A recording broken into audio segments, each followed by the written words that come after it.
আছে, এখন আমি একটা গেম খেলছি। তাই গাইস তোমরা কেমন আছেন বলো, আর ভিডিওটা সাবস্ক্রাইব করবে। তোরে ফোন করলে তুই অ্যাটেন্ড করবি, তুই কথা বলবি। হ্যাঁ ঠিক আছে মা, ঠিক আছে। বলে হেজি হয়েছে তখন আরেকবার পাঠাবি। ওটা আমার মা কথা বলছে গাইস, কিছু মনে করো না। মা একটু আমার সাথে কথা বলে না। আমি আমার মা বাবাকে খুব ভালোবাসি। তোমরা যদি ভালোবাসলে লাইক আর সাবস্ক্রাইব করো ভিডিওটাকে। এই যে তাই গাইস কেনা আছে।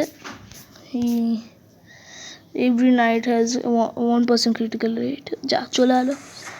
তাই গাইস এরকম লেভেল 56 আছি।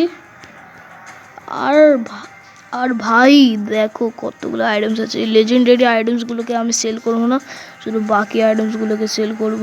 আর এইগুলোকে দেখেছো, এইগুলোও আমার লাগবে না, কারণ এখানে তো কোনো মিডল হেলমেট তো নেই। আর তার সাথে এটা দিতেও পারবো, যদি আমি দিতে পারি। তাও আমি অ্যাশলিকে দিয়ে দিই, অ্যাশলি ইকুইপ করি ব্যাস, তারপর বাকি আইটেমসগুলোকে করি। তুমি যদি তাড়াতাড়ি করার জন্যে, তাহলে তোমাকে অটো সিলেক্ট করতে হবে। ঠিক আছে, তো কত তাড়াতাড়ি চলে যাচ্ছে। আর আমি এই আইটেমসগুলোকে লক করে দিয়েছি যাতে সেলও হবে না। আমি শুধু এই যে ওভারলোডটাকে করবো, রিং অফ দ্য ওভারলোডটা। দেখছো এখানে লেখা আছে কেন সিলেক্ট লকড আইটেম, কারণ আমি লক করে দিয়েছি। আনলকও করা যায়। তাই গাইস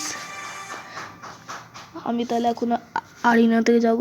আমার ফেভারিটটা হচ্ছে স্টোরিতে যাব, স্টোরি মোডে। এই যে আমি এখনো 5-1 আছি। এখানে লেখা আছে করাপ্টেড ভিলেজ। এরপর আমরা খেলবো করাপ্টেড ভিলেজে।